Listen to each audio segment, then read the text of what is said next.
I'm feeling better. What's up?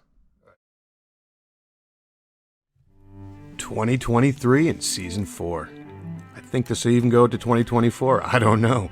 All I can tell you is that we've been sailing the boat and enjoying ourselves. Minimal amount of boat work this year, but that's okay. I want to enjoy my family, I want to enjoy the boat, and I also want to enjoy some boat drinks.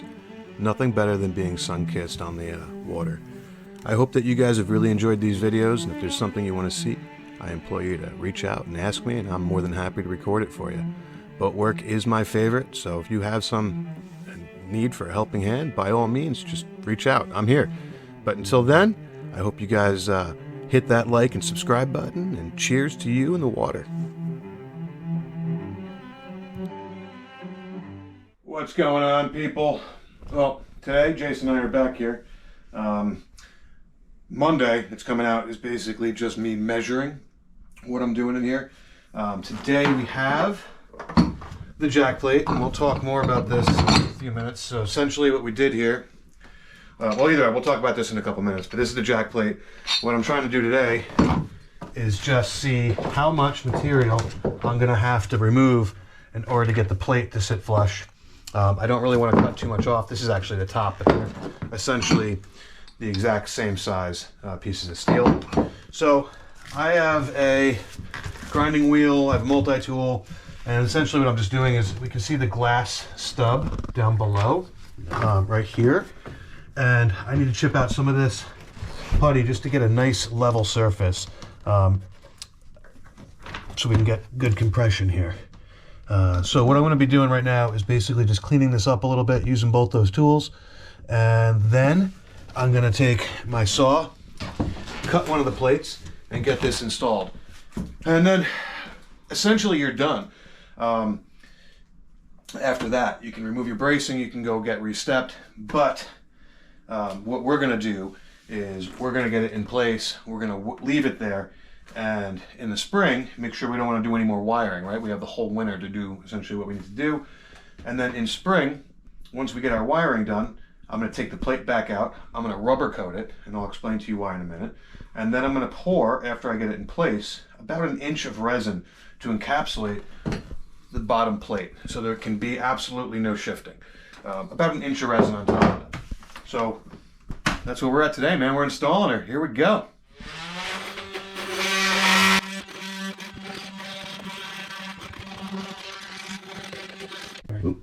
Sorry guys. So essentially what I'm doing is just pulling out some of this putty, trying to make this section a little bigger. You can see there's a giant chunk of putty right here. If you can see that, I want to pop that one out. We're just trying to make this as level as possible right here. We don't really have to go wider because I have tools that can cut the actual plate. So I just want to get this chunk next. That's what's coming out. And I'll turn my speed up to a 4.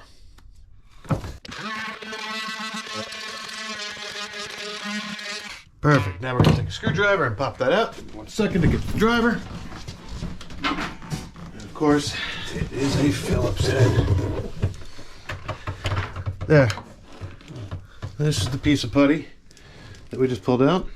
It's not glass. This is putty or some sort of resin.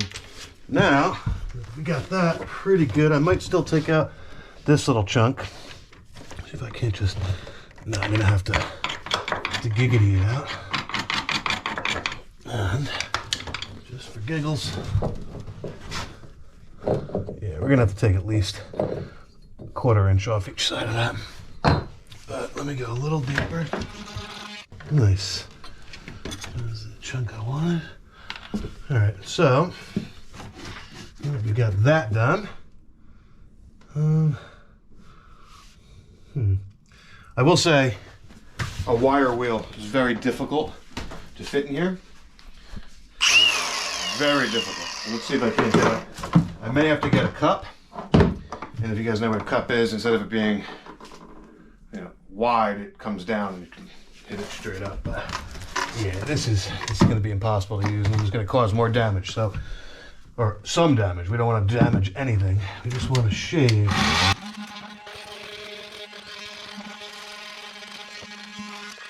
And remember, when you're doing this, all slow and steady is the word. Nice.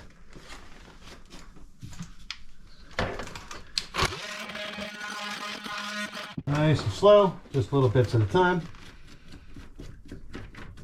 Okay, that's looking pretty good. I actually now want to cut this, and what I said I was going to do is I'm going to cut it here and here. And we have to go outside to do that. And I'm going to take about an 1/8 of an inch off on either side, and then we can come back in and see if she fits. All right, I'm trying to do like a really wonderful pose for you guys here with this ladder. But no, honestly, I just want to show you what we're doing here today. So thank you to the dudes on Catalina 30 pages that sent me their schematics. I did do something a little bit different. I actually went with just galled steel, and then we re-cold galled it, which I'm going to have to do again. We're also going to cover this with a rubberized undercoating. Now, something to think about here is gal steel lasts. It just lasts. I mean, half the stuff you see holding piers together is just gal rod. I mean, it's not stainless. You don't have to go stainless. Again, these are experimental, so you do what you want. This is the one that Sadie agreed to use. I told her she didn't have to. If not, I would have saved this one for my boat. I'm also probably going to start making these experimental compression post stubs for sale, and I'll be putting that on my channel when I start doing that, and I'll get into the price when we do that. So essentially what we did here was we took a sleeve, welded the sleeve with a slug on the inside so that it's not completely hollow, and we also welded on the back. So we brought the sleeve fully through, welded it in, and then welded the slug, so it's solid. We also did the same with the bolt. We brought that, there was a hole here, and I wound up welding the entire thing to the bottom and to the sides. We then have our one screw on the bottom, or our one nut on the bottom, 2 floating nuts. What happens is you use the top one to find your height. Let's just say that's the height, and then you're going to use your second one to then lock it in place, and that will never come undone. Then we're going to go ahead and get it covered with a waterproof rubberized undercoating. This thing's going to be around before this boat is the boat's going to be gone. This is going to be the last piece left. So pretty cool. Right now what I got to do is actually cut some off the bottom. Then I'm going to bring the bandsaw up and top. She's a tad long. The gentleman who sent me the specs, I used his, and this is just a little bit long. They're all a little bit different, right? So I'm just going to take off about, I don't know, 1/2 inch, 1/4 inch, see if that fits. If I have to, I'll take some more off. I brought down the bandsaw. But for right now, I'm going to go ahead and cut the bottom. I'm going to take about 1/8 inch off of the side so it sits nice and flush. Now again, if this isn't sitting perfectly level when you first put it in, you can always get some epoxy and put it on the bottom. That will be self-leveling, and you can make yourself a nice level base. If we're having issues up there, I don't want to take much more than 1/8 off each side. And if we're still having issues, I'm just going to wait, and I'm going to pour some self-leveling resin. We'll let that sit in there. It'll harden up, and I'll get a nice flat position on the bottom, contact. Let's do this.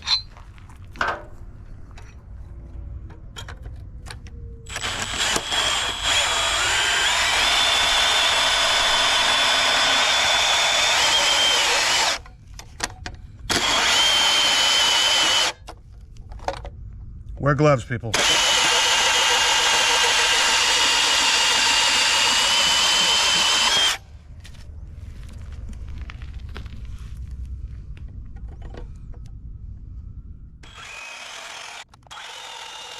Look at that straight cut. We'll clean that up with a grinder. But essentially what we just took off here was this much.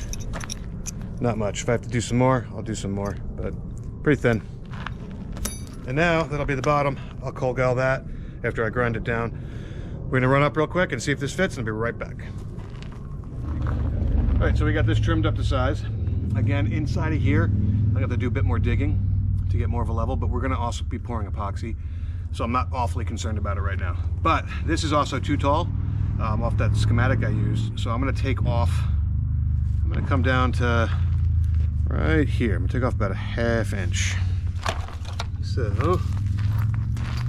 actually gonna go one more. And remember, less is always more.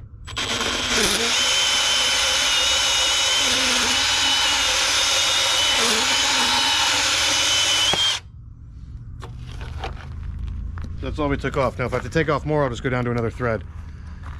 Pro tip, leave your nuts on your threaded rod if you build one of these. That way, even if you damage your thread, it's still on there, right? So I didn't damage any because pretty much awesome. But now we can go see if she fits in. We'll go from there. I will be picking that up, don't worry. Don't you worry, people. Put the things back in your trunk so nothing gets stolen. Leave this one in the good care Coors Light. I'll be jumping back up in there. All right, so what we have to do now is we've trimmed the base and now I have the top in, and I'm trying to figure out the best way where I feel it's going to give us the most support. So there's still a lot of structural party up in here, and you're going to have to play with this, guys. This isn't just in and done. You get it underneath the plate, and we're just going to start to adjust the nut, and you're going to feel around. I feel, I'll bring it back a little bit now. I will say that having a multi-tool is kind of key here. So that's it. That's her in place. I have the plate riding sideways here on the bottom of the post, so it's not perpendicular. I have it at about 30-degree angle, and I'm gonna have to get under there just to make sure. And you have to just fit it. You're gonna have to play with it. You're gonna have to use your tools. You're gonna have to, you know, figure out how to fit it, go up underneath here, clean, refit it, the bottom. Even just a little minute little piece, something like that, can make that bottom plate not go into place.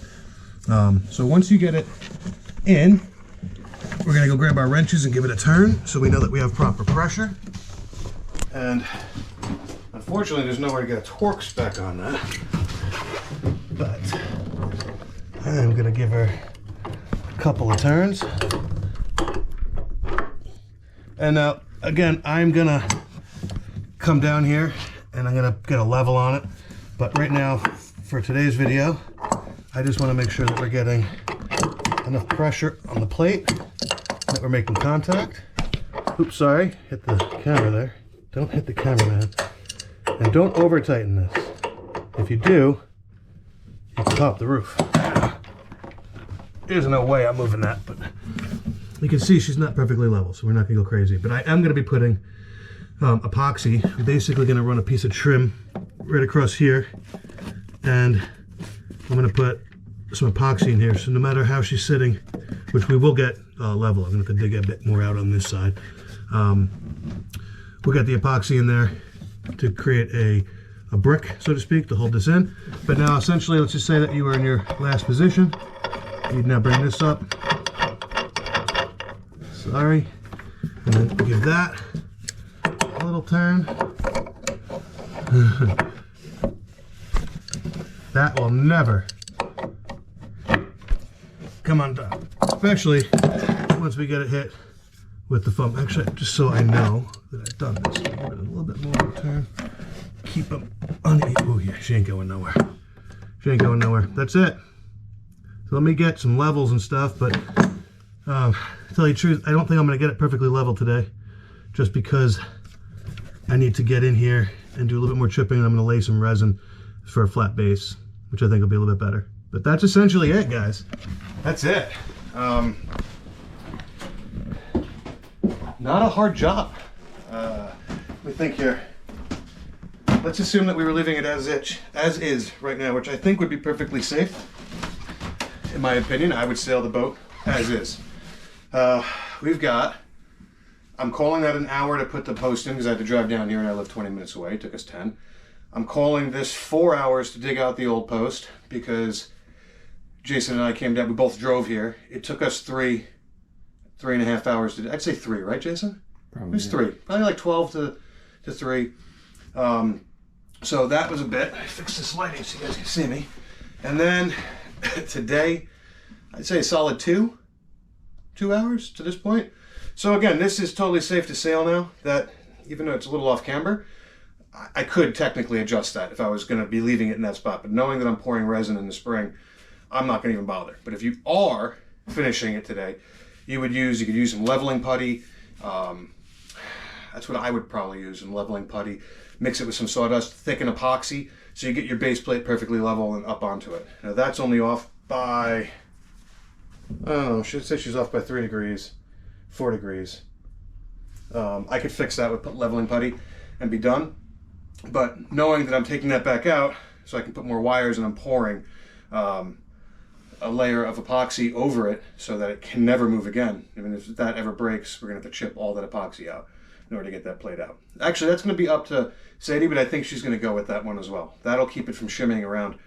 So all you would do right now is you get, like I said, a little bit of leveling epoxy or putty in there, and even a shim. You can use wooden shims to get it where you want, and then put it in, and then you're still fine. Or metal shims. I personally would use wooden ones, and because I'm going to encapsulate it with epoxy. Cedar? Cedar? Yeah, you could use some cedar in there. But I mean, honestly, even though it's off by, you know, a couple degrees, I wouldn't even care. I'd still sail that without even worrying about it. It's never going to have an issue. Pressure's still coming down. That bolt, the threaded rod bolt that I used, was rated for 20,000 pounds. It was its working weight. So even if you were to take the working weight and divide it in half, 10,000 pounds, we're not going to be putting more than 2,000 or 3,000 pounds of pressure down. I don't think there'd ever be an issue off camber. But because I'm a lunatic, I would absolutely shim that. So yeah, good to go. Again, if you guys have any questions, comments, or concerns about this process, I implore you to reach out. I do actually respond to everybody. If you go look at my comments, you'll see I'm talking to right now like 5 or 6 people that found me on YouTube, and now I'm talking with them on Facebook, which you can get me on the Sailing Project Artemis, or just Brian.Casterly. Find me, DM me. I will absolutely take my time to work with you. I think it's imperative that we all start doing this sort of stuff and bringing these boats back to life. What are you going to do? Spend $200,000 on a boat or $2,500 on a boat, and then put $2,500 into it, and you've got yourself a nice, sturdy, solid yacht for coastal cruising. You know, you can't beat it. And again, this is not hard work. I mean, this is only a few hours, and I don't. God knows what a marina would charge you for this. Now I'm rambling. I apologize. Anyway, hit me up if you need me. We'll be back in the spring to show you exactly how we're going to finish this with wiring, rubber coating, and the epoxy floor. And cheers, guys. Thank you for tuning in. We've got a lot of stuff coming at you this year. If Jason will pan that way, you see this header right here where the stairs are connected. Well, on my yacht, it is rotten. And it's a really interesting kind of piece of wood due to the cabinetry here. So I'm going to show you how to make one of these for about 25 bucks, assuming you have the tools. And that is always the caveat, having the tools. I'm going to be going over some bulkhead maintenance. I've got a few things on my boat that we got to do, so we're going to get to that. But we'll be back down here as well for wiring, light choices. I'm hoping to get to a sail loft or 2 for you this year.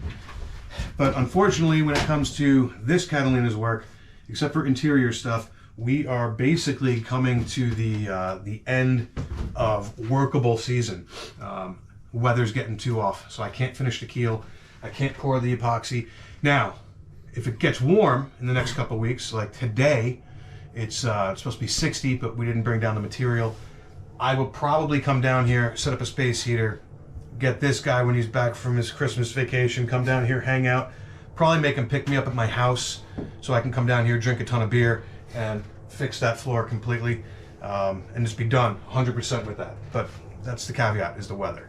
So we'll be back at you real soon. I appreciate you watching all these. Now, if you have a friend who needs to do this particular job, I'm going to stitch all these videos together and make one long one, so you can go and set chapters and whatnot, and you can see that this really isn't scary. So that'll be coming. Don't watch it if you don't want to. It's just going to be the entire process, so it's not split up and people have to look for videos on YouTube. All right. Cheers, and thanks for tuning in. Bye.